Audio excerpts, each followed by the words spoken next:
E360 TV proudly presents messages of inspirational stories. Live streaming now to millions of devices, including Roku, Apple TV, Amazon Fire TV, Android TV, YouTube Live, Facebook Live, with your host, Donna, producer and host, Jim Grant, producer and host, along with Michaela Vidal, administrator and host, and Gaia Ginwa Balconi Wada, editor-in-chief.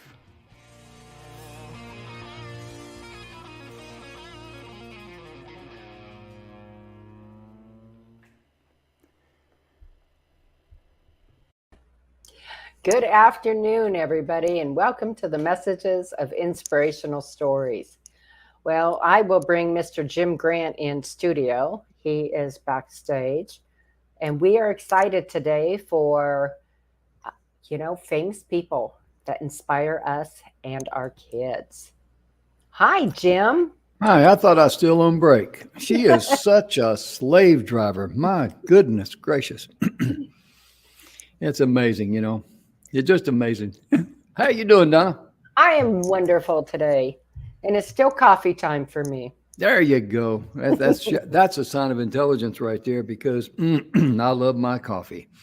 I'm a coffeeholic.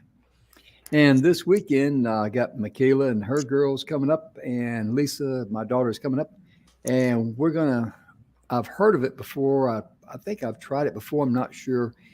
But I was talking to my sister. Me and Michaela were on the phone to my sister the other day, a couple of days ago, and she was talking about, well, when people come to my house, they enjoy the Arnold Palmer drink. Oh, the iced tea lemonade? Yeah. And a lot of people think it's a 50-50 mix, but really, Arnold Palmer, when he first requested in a restaurant, it was 3/4, I think, tea and 1/4 lemonade. But really, you can make it any way you want to, just whatever, tickles your taste buds, Right. But we're gonna try some of that, especially with the young kids and all that. And I think it might be a little interesting to see how that goes. We'll make it they ought to have the National Arnold Palmer Drink Day. Why not? I mean, they got lemonade, they got all kind of things on there. Like today, my goodness gracious. Oh, we got a bunch today. Oh yeah. We're going to start right out of the gate with some good old-fashioned H2O. Absolutely. National Hydration Day. That means water, folks. Everybody says, I know that. But, it's really important for us to drink a lot of water, because water, this is something that I found out here within the last year. I didn't realize. But the first thing you do in the morning, and I've done this for some time, and I've known about this for some time, but when you get up in the morning, after you drain your bladder and all that, that's when you weigh yourself. That's your proper weight. It really is. But then what I do, because I get up at various times. This morning I was up a little after 4. I just wait till I get up, and then I cut the coffee pot on. It's already loaded, just hit it brewing. Took the dog outside and did some things. And I come back in, and while it's brewing, I drink a glass of water. Water is something that is very, very important, because if you lubricate yourself well, your mind works better. That in itself, for me, is an incentive. Well, and it's also important, though, to understand, too, that you need electrolytes. Yes. Right? Mm-hmm. So, like, I know if I don't get enough electrolytes, I get severe cramps in my calves and in my feet and my ankles. Mm-hmm. And also, too, water is real good if you're suffering from arthritis or anything like that, or any type of muscle pain. Water is one of the first things you want to make sure you're well hydrated. And it's always best to drink out of a straw, like I do here, because when you glug it down, you have a tendency to want to flush it out of your body. When you sip it through a straw, it has the ability to absorb more, and therefore you retain more of the water. Because I know a lot of people think with retaining water, that's not good. But hey, we're I don't know, what's the percentage of us? Do you know that's water? I think it's like 90-some%. I thought it was around 75. I'm not sure. I I, mean, I'm not 100%. I remember when I used to drink. I remember when I used to drink. Sometimes I'd slosh going down the hall.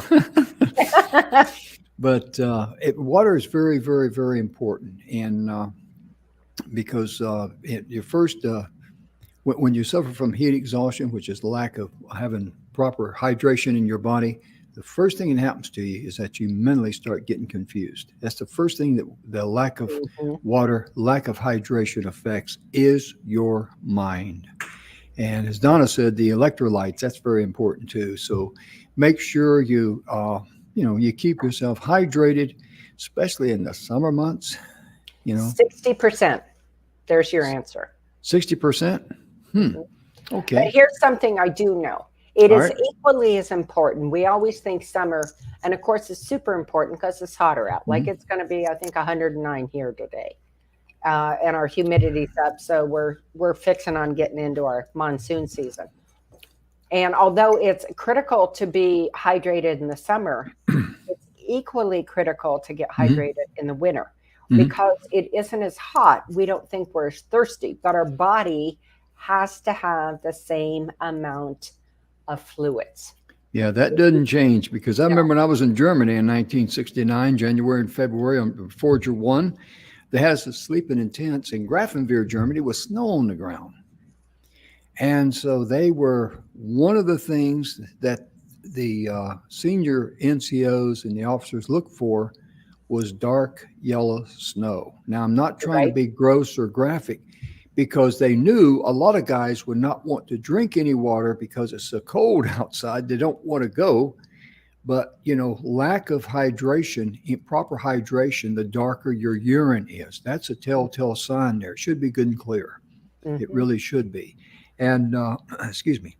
Boy, my nose is itching today. I don't know why. Mom always said, then you're telling lies or you got to kiss Well, yeah, that was not a lie. I saw some yellow snow there. the Well, we knew not to eat it, but no, it's somehow or another, there's a vibration or something when I talk. I don't know. But anyway, meanwhile, back at the ranch, we're going to go to the well and get some fresh water. And Donna, today is also National Pecan Sandy Day. Good stuff. Mm, it really is. And I mean, I don't know who invented pecan sandies, but I want to personally thank them for that. Oh, pecans are so good. Oh, I love pecans. I really do. I love all kind of nuts. I Pecan tell you, pie. yeah, no kidding. It's really, nuts are real good for you. And I like Donna says, I love pecans and all that. My goodness gracious. Mm, gets Good me stuff. going. Well, today is also National Typewriter Day, Jim. Yeah, it is. It really So, is. although we really don't use typewriters a whole lot anymore, they've become pretty much obsolete. Mm-hmm. But, that was paved the way for computers, right?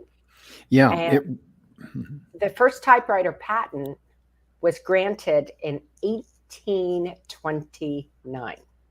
Wow. That's before I was born.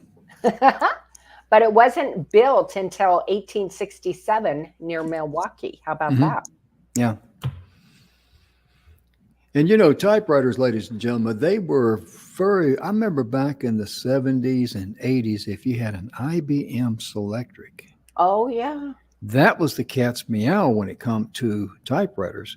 And, in fact, there was a company here I knew of about 20, no, excuse me, about 30 years ago. They specialized in reconditioning and selling the IBM Selectric typewriters. And during their peak, that was the only source that a lot of writers had to prepare to type books, articles, and manuscripts. And even though they started declining in the 20th century and that sort of thing because of the keyboards on computers and all that, but there's been a resurgence of a popularity among some of the young people, which I find surprising. And some of the writers, Donna, because they trained on typewriters, they're very familiar with it. And I can understand and I can see if they're writers they'd want to use a familiar tool, So it's funny you say that because, of course, my laptop, obviously, but I have a keyboard that I plug into my laptop when I'm typing out a lot because, again, I grew up the same way with typewriters. And it's the feel of the keyboards. And for whatever reason, I type much better and much faster on the keyboard than I do on my computer. Oh, yeah. I can see that because you can elevate it at an angle and all that. And It's just, also the touch. click. It's also the clicking. There is, for me, there is something in the clicking that has a rhythm that allows me, I know it sounds really weird, but this is just how my brain works, but allows me to think it through better. Yeah. That's because Donna's got rhythm. I got rhythm. Click, click, click, click. Yeah, but I understand what you mean there. I really do because, I used to watch these ladies and, in the typist pools there many years ago. And one thing that amazed me with the old typewriters that were non-electric, we had to reach up and, take the handle back. Hearing that. Mm-hmm. But they never had to look at it. They knew exactly when to do it. My dad could type like a fiend on one of those. I grew up going to sleep to that noise. Ching, ching. Oh, yeah. He out-typed his secretaries at work. Oh, I bet so, yeah. He typed like 65, 70 words a minute. I'm like, holy smokes. Ladies and gentlemen, there's a typewriter may be, an antique and all that. But would you believe that just recently a light blue Avaletti Latera number 32 sold for $254,000. Good Lord. Now, I don't know where, but if these people got a phone number, I'm going to call them, make them a deal on one that I've got. I still got, have I got a sale for them, right? Right. A little swampland too. Yeah, no kidding. Yeah. And don't forget that bridge out there in Frisco. I'm going to run a big sale on that this weekend too. We'll just do a package deal. That's right. What the heck? Get her all in there. And Donna, I'm going to let you talk about this special day for women in engineering. I salute those girls. My goodness. Yeah. I just lost my place. I apologize. There it is. I'll be there in a second. Okay. So women today is National Women in Engineering Day. I mean, that is to me, it's not my field, I'll be honest with you, but what an amazing, amazing thing. So this was focused on raising the profile of women who are changing the field of engineering one degree at a time. And this was established. Are you ready for this? Women's Engineering Society, which was established June 23rd, 1919. Right? Wow. We don't think about it going back that far. But upon the establishment of educational institutions, most universities didn't admit women until the early 1800s. And even then, the admission remained sanctioned to traditionally female fields. Right? So this was kind of interesting. The article goes on to say that this has never deterred women from participating in the engineering sector. In 1876, Elizabeth Bragg, unfettered by the gender disparities and discrimination, became the first female recipient of an engineering degree when she got her bachelor's in civil engineering from the University of Berkeley, paving the way for thousands of women of the 19th century who followed her lead.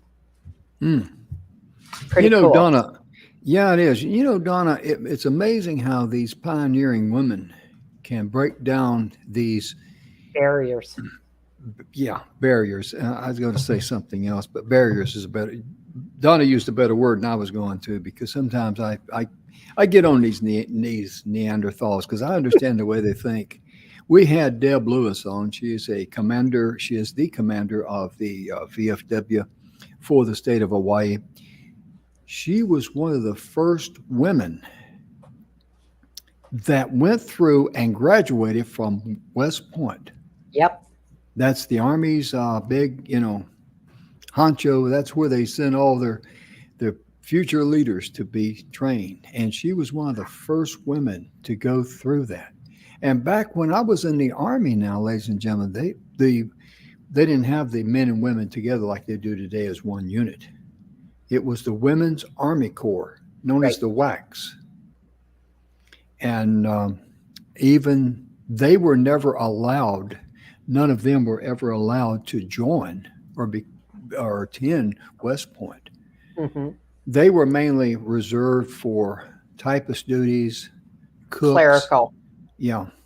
Clerical behind the scene duties. Yeah. And, there was very few women. I mean, I never really saw them, to be honest with you. Right. I mean, they had their own. The only ones I was ever around were at Fort Huachuca after I came back from Vietnam in 1970. But they had their own billeting area there. And it was just one big 2-story billets and all that. And we used to call it the Wax Shack. But my point being, I just know that they were, used for clerical duties. They were used in the dining facility. And they were not given the opportunity to go, grow, and excel and use their gifts, talents, and their intelligence. Right. And I'm so glad that that's changed. I really am. Well, it's interesting because when we read back in history, there's always been women who have vital, important roles in their community, in their ethnic community, whatever that might be, who were leaders. Right? So let's look back to, some of the indigenous tribes. Women were often medicine women. Yeah. Right? And they were, right up there. I mean, they had knowledge and information that helped everybody around them. So it just goes to show that, it took a while, right? It took a while for it to be caught up. But women is an important part of our society, has always been there, but now it's granted and accepted that, women weren't just made to be barefoot and pregnant in the kitchen. Oh, yeah. And the thing, too, the thing that I recognize about women, a lot of men do. I think most men nowadays do, because women have that common sense level that guys don't. They have that gut feeling, that intuition, where they can say, that they know when they hear something that's true, based on the energy, based on the body language, based on the whole enchilada. Where us guys, sometimes we're blind as bat and dumber than a box of rocks, And that's, as I like to say, that's how come more gold has been mined inside the mind of a man than ever came out of a hole. Really. And that's true back during the 1849 gold rush in California. That was actually true. And Donna's moving up and down in this world. I am. I'm sorry. That's I tried okay. to get in the same level as you were. Oh, same level? Okay. Oh, she's on a higher level, trust me. But realistically, that is something that, the ladies have. They have that special gift. And when you're talking business to a lady, if if she knows, she has that gut feeling. There's something about you girls, you just have that gut feeling, say, hey, this is a good deal.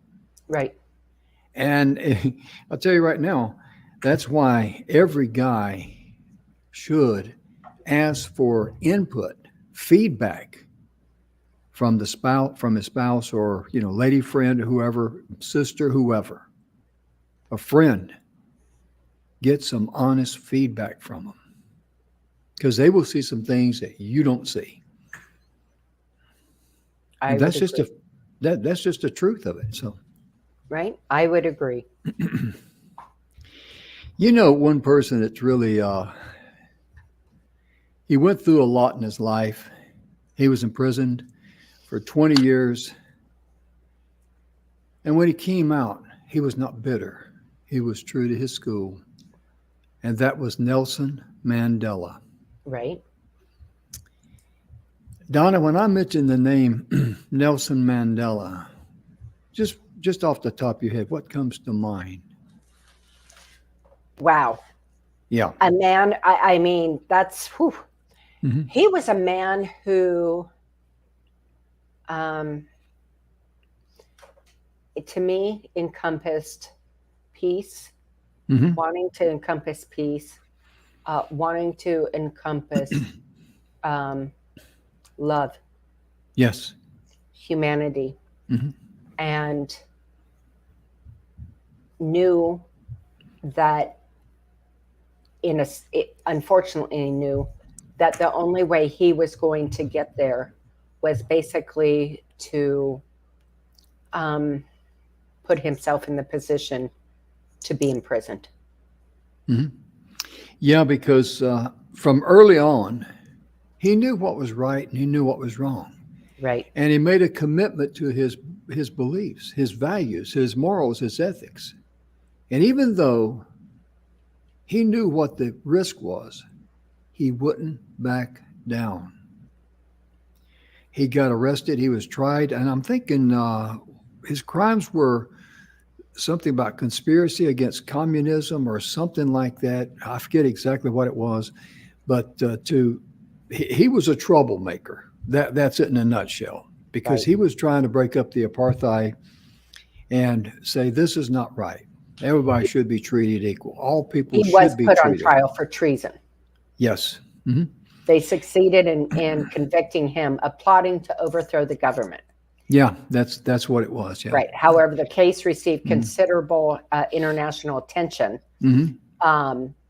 and South Africa became under the glare of the international community. Mm-hmm. At the end of his trial, Nelson Mandela made a long speech in which he was able to confirm his commitment to the ideals of democracy.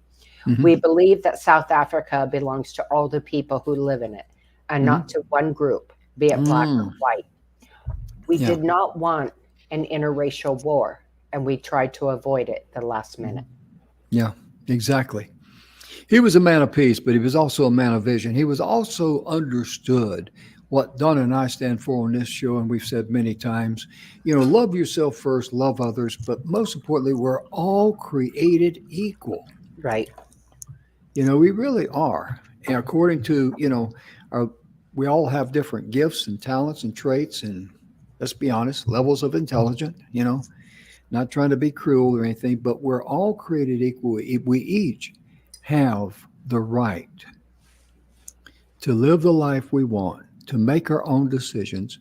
And there's consequences when you make bad decisions. Absolutely. And one of the things he quoted, and it's been widely quoted, but I'd like to read it if I could. Oh, yeah, please do.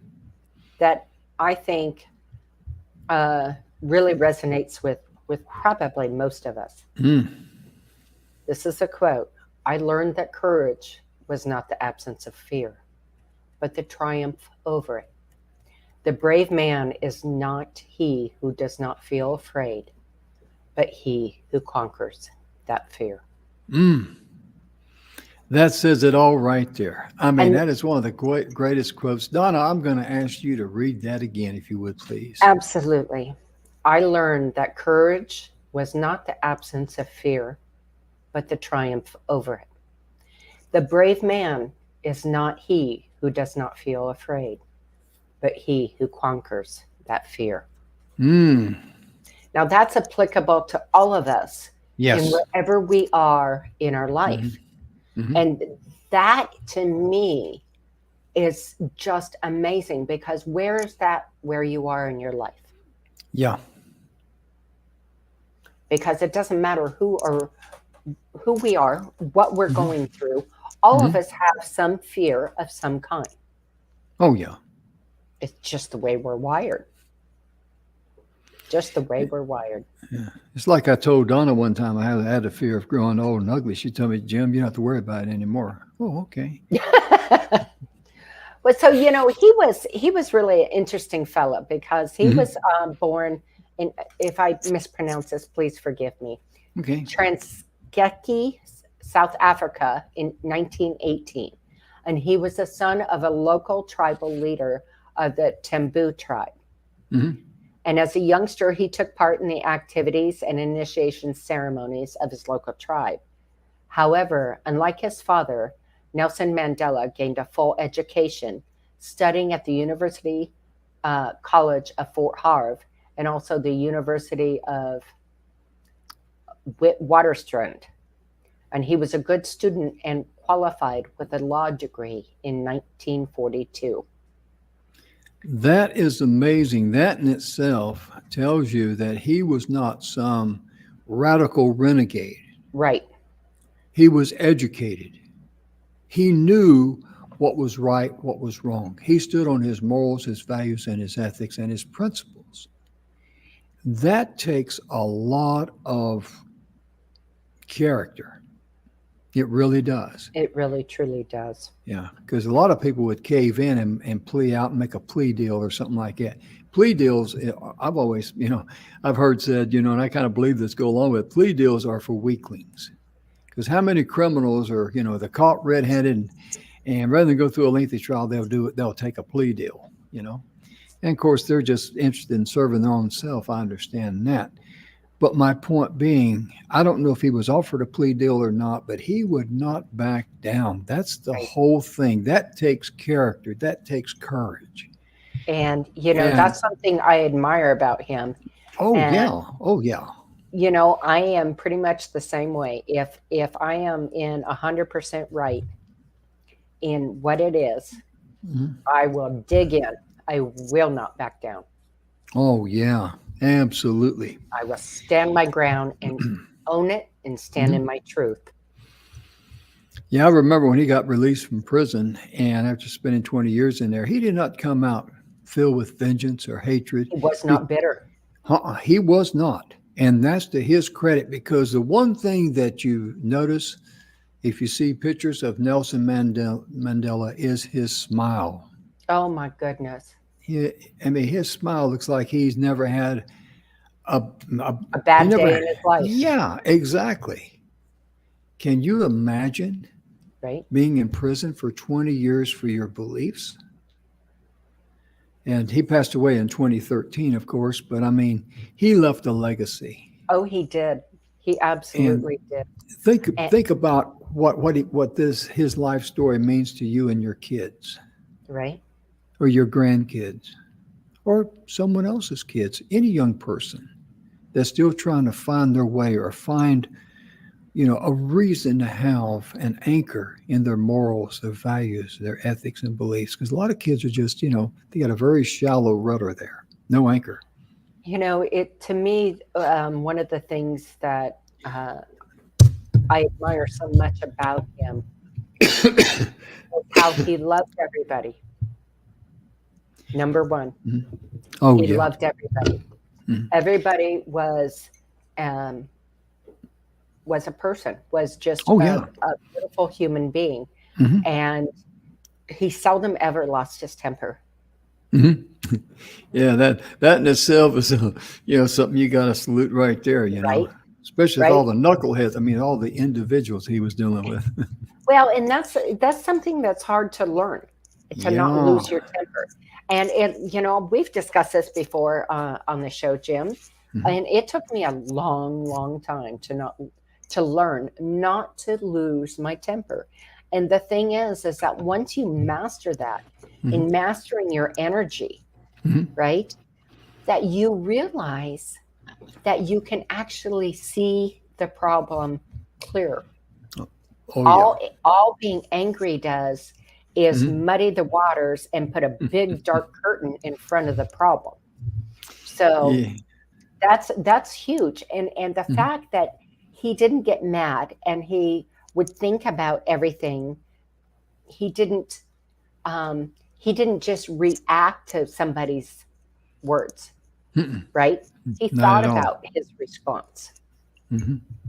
He was kind of very soft-spoken too. He didn't sound like, when he talked, he didn't sound like, anybody wanted to be a dictator or anything like that. He was very soft-spoken. And as we've said before on the show, whenever, especially young kids, I call them young kids, young married couples in their 20s, and they get into an argument, and this is not limited to the 20s. This can go all the way up to the 60s, 70s, and 80s. None of us are immune to it.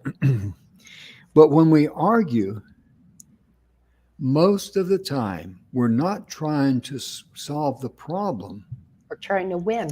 We're trying to win our side of the argument. Let me tell you why I'm right and why you're wrong. It's all about ego. Oh, yeah. Blended with stupidity and fueled by ignorance, Right. And one of the individuals in life that I really appreciate his words, and that is Dr. Martin Luther King. Oh my goodness. What an inspiration. He had a vision that just goes right along in step with Nelson Mandela, because he knew. I love one of his comments, and the world needs to hear this today with all of the ugliness that's being vomited on society. Right. You don't judge a person by the color of their skin, but by the content of their character. Oh my goodness gracious. Another one. Yeah, and even then we shouldn't judge, because we're told we shouldn't judge. And because when you stop and think about it, we're going to be judged the same way we judge others. I don't really like it, but when you stop and think about it, it's the most fairest system you could have. One of the other things that he is known to have said, it's a little bit longer than that, but all right, so beautiful. And I quote, "And this is what Jesus means when he said, 'How is it that you can see the mote in your brother's eye and not see the beam in your own eye?'" Or to put it in Moffat's translation, "How is it that you can see the splinter in your brother's eye and fail to see the plank in your own eye?" And this is one of the tragedies of human nature. So we begin to love our enemies and love those persons that hate us, whether in collective life or individual life, by looking at ourselves. That's walking tall, folks. Yes, it is. That's walking tall. I mean, for that man to have that type of an insight, and just think that in the big realm of things, he came along in his time at the right time to say the right message for the right reason for the right people. I mean, there's some people, they're not going to get it if you try to break it down and explain it to them in baby talk. Right. I mean, that's just the way the world is. Right. But he was able to communicate his message at the right time, at the right place, to the right people who would hear it and understand it and appreciate it. And Martin Luther King, I tell you, he did a lot. And he wasn't about just, promoting black people. No, not at all. He was about promoting humanity. Let's stop the nonsense. Let's stop the hatred. Let's stop the misinformation. Right.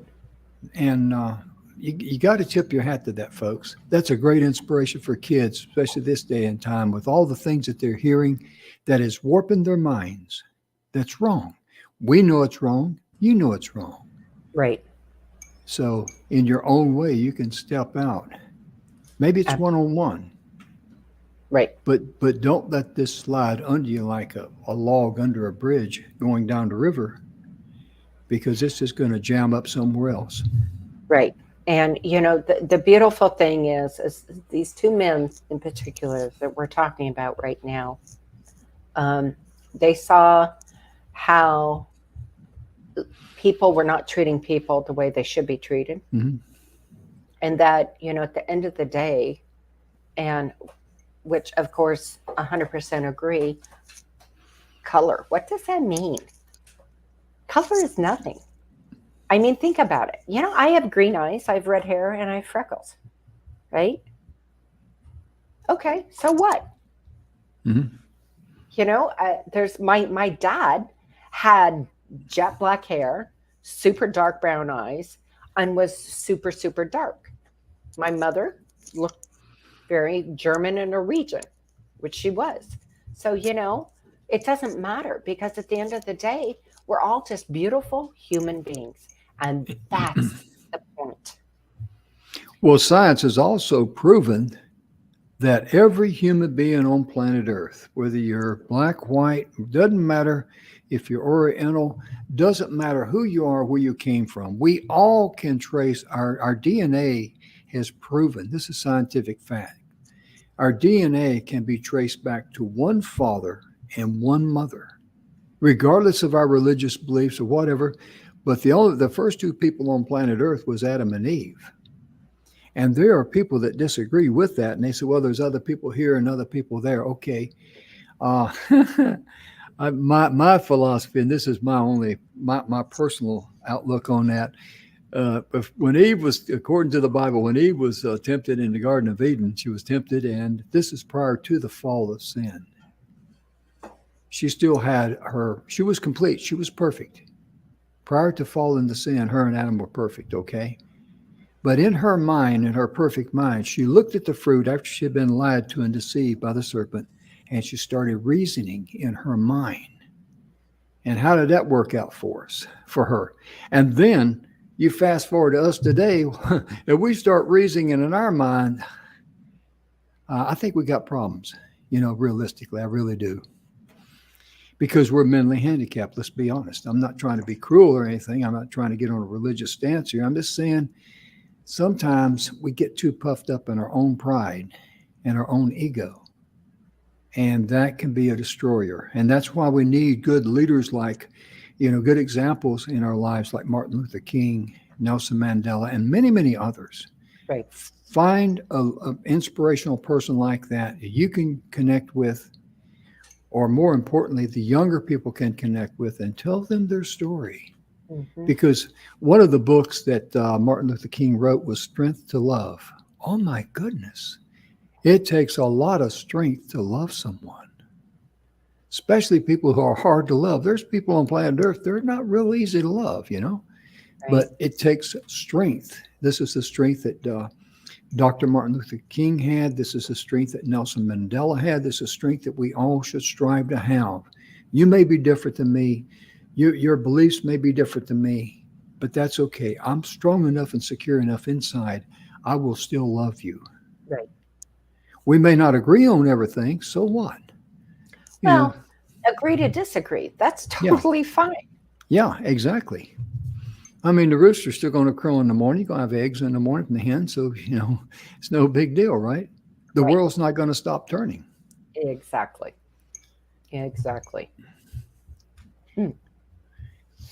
One of the individuals that took a lot of courage to do something was Mikhail Gorbachev. That's true. I mean, we took over the Soviet Union. He had the courage to be able to, and the strength of character to know it was time for a change. Right. And he gave up the power of the Soviet communism. He was a dictator. That's what communism has. They have a dictator. And this particular dictator was also awarded the Nobel Peace Prize in October of 1990. Yes, he was. Because he played a very key role in dismantling the communist group. Yep. On power in both the Soviet Union and Eastern Europe. Right. And bringing an end to the Cold War and bringing down the Berlin Wall. Right. What a man. And that was a scary time. I mean, the people who put him in office, they were communists. And here he is selling out their party. I'm not an expert on communism. I understand enough to know that I want no part of it. But for him to go against his own party, he went against. Right. It's hard to say what all he ran into opposition, but he had courage. Here's a leader, a world leader of Russia, but he had the courage to say it's time for change. Him and Ronald Reagan had a very unusual and unique relationship between the Russian communist leader and the American U.S. president. Right. Well, he I, was also the youngest elected general secretary of the Communist Party in 1985. yes, he And was. it also goes on to say that uh, the KGB was very happy to see Gorbachev elected as they felt he had the capacity to improve the Soviet Union. Mm. They were not aware of how much Gorbachev would change communism and the Soviet Union. Mm. Later, some KGB sources said their biggest mistake was Gorbachev. Yeah. Yep. Wow. And look at the current leader over there now, Putin. Where'd he come from? Yeah, KGB. What does that tell you? Yeah. What does that tell you? Mm-hmm. That goes to show you how wrong the old school world of men's minds can be.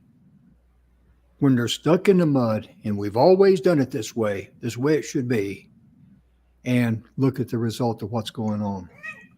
Well, and oh, that's Dixie. Hi, Dixie. Yeah, it's Dixie. She's over here. It isn't one of mine. Mm-mm. But the thing is too is all three of these men that we're talking about, it comes down to one thing that they were trying to help: the betterment for mankind, and not having just one. And I'm going to use this as a metaphor: one person, one area, one type in power. Mm-hmm. Right? Mm-hmm. Because to have power like that over somebody else, oh my goodness, no. Mm-mm. No, Yeah. We are all individuals with beautiful gifts. Yeah. And the world, and I've said this so many times, the world needs you to shine and to be your very best. Absolutely. Absolutely. And even though here in the United States, ladies and gentlemen, a few folks watching us overseas, we have 435 U.S. congressmen. We have 100 U.S. senators. That's 535 people. Then we got the Supreme Court and the president and vice president and all that. But that is a very fraction. I mean, a very small fraction of the American people. And we, the people, the way our Constitution reads, we should be able to, and we do, many of us do individually, but collectively, we stand up, we walk to the beat of our own drum, because we have a calling that is much higher than any of those folks there in Washington, in all due respect to them. And that calling is this: it is our responsibility to love one another, be respectful of one another, treat one another like just exactly what we are. We're brothers and sisters from different mothers. That's it. And to help each other. Amen. Amen.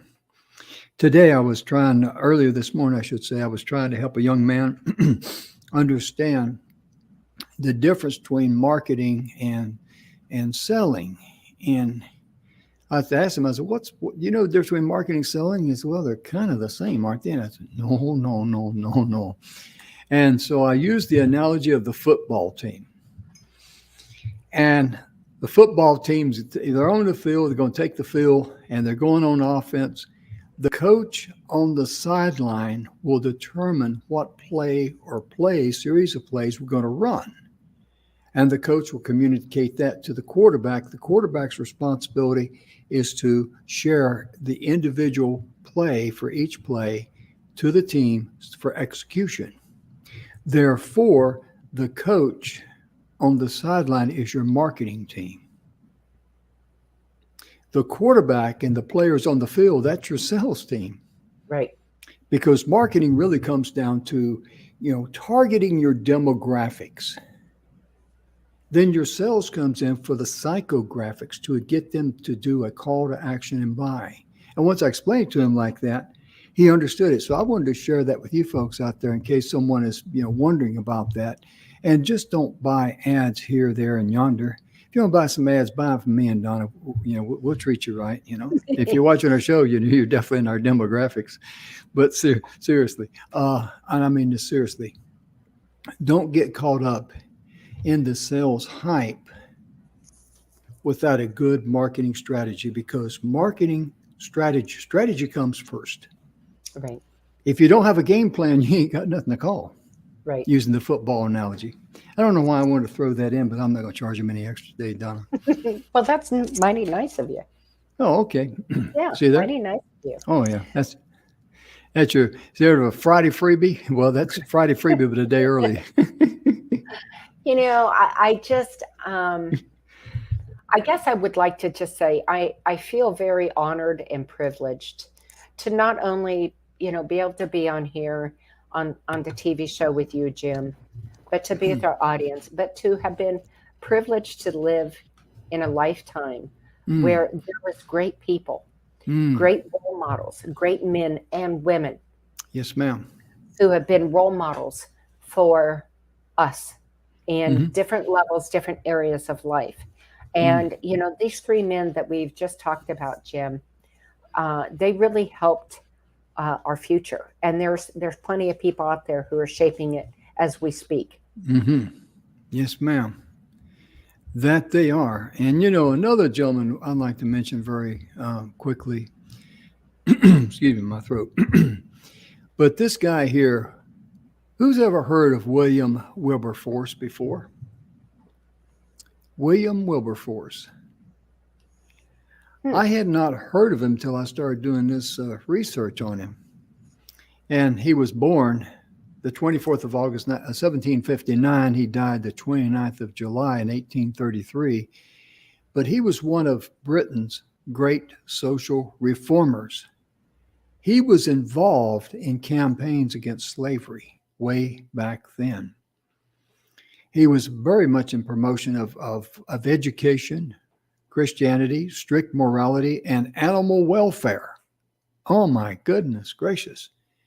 Because you don't normally think of someone back in the 1700s or early 1800s being an animal welfare, crusader. But he was, And his life, he saw his life's mission to end slavery, and it is remembered for the active participation in getting Parliament to outlaw the slave trade. He died just 3 days in 1833, just 3 days after Parliament passed the Slavery Abolition Act of 1833, which effectively banned slavery in the British Empire. What a gentleman that, Donna had a little communication problem. I didn't realize that because internet issues. Okay. But what a gentleman to be a catalyst. What a gentleman to be able to stand out. And this is another person that your children and you and I can, look at and become very much inspired because he ran into opposition big time because he's talking about banning a slave trade. That's where a lot of these folks made their money. Talk about putting them out of business. He's going to be pushing a chain uphill. And William Wilberforce is his name.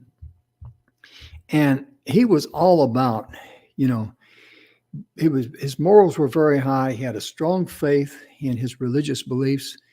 And his comment was this: God Almighty has set before me two great jobs, the suppression of the slave trade and the reformation of manners, which is morality. And think about that today. We don't have any problem with slave trade today, but we certainly have a problem with morality and manners because there's so much disrespect going on. And Donna, I just read that. I'm going to read it again since you just got back. This is William Wilberforce. He says, God Almighty has set before me two great objects, the suppression of the slave trade and the reformation of manners, which is morality. And he was, I'm wanting to look in here a little bit deeper if I can, but he was a catalyst in animal welfare. That just goes to show you right there, ladies and gentlemen, a person has their heart right with their fellow man. They'll also have the right heart towards animals. Mm-hmm. Because only an evil or mean person will hurt a person or an animal. Right. It's just evil, just wickedness, just plain old, as my mother used to say, just plain old meanness. Mm-hmm. And she's right on that. Absolutely. Absolutely. I'm Wow. glad you put a quarterback in for your internet problems there. Yeah, I know. We've been having some issues. There's a lot of outages with Cox, Mm-hmm. and it's a little frustrating, but there it is. Oh, yeah. I know what you mean, girl. I was over here just yakking away, and then I came back after looking at my other pages there, and I was the star of the show there for about 30 seconds or so, you Right, know. right. You Does know, that mean I get more pay or not? no, absolutely not. Oh, okay. Well, I'm just asked. Didn't have to get mad. Oh, there's so many people that we could go on and on about. And we're going to, of course, wrap up our show tomorrow about, people who have Mhm. just absolutely been inspirational to us throughout history, Mhm. not only for the time period that they were in, but they continue to be, Mhm. right? And how, like, look at the typewriter. Here we are on the Oh, computer. yeah. Okay. So that was in the 1800s, Mhm. right? Yeah. Well, without them, where would we be? Exactly. So they've inspired us, Yeah. well over 100 years later. Mhm. How beautiful is that? Yeah. And, for people like, Nelson Mandela and Dr. Martin Luther King, holy moly, these people, Their stories need to be told. over and over again. Mhm. And what's more important, they need to be lived. Mhm. Yeah. They need to be lived. Mhm. Let's all join together and let's Mhm. all love each other just as we are, because we all bring a different flavor to the Mhm. world. Oh, yeah. That's what makes it interesting, Right. I mean, I certainly wouldn't want to live in a world where everybody was just like me, or Mhm. I was just like everybody else. That'd get boring real quick. Mhm. There was some people that I knew growing up in Carolina there, and black folks, as we called them then, and they were friends of ours. And the mother, I remember one time I was doing something. She says, "Jimmy Grant, you better stop that, or I'm gonna smack that little white butt of yours." And she didn't do it in a mean way. It was funny. Right. I laughed. She laughed, and she said, "You better behave yourself, or I ain't gonna give you none of my chocolate cake or something, whatever it was."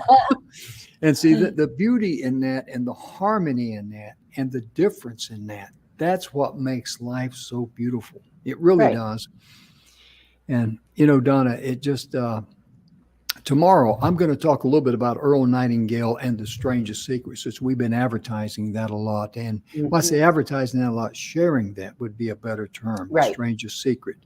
And it's just his lifestyle and how I met him.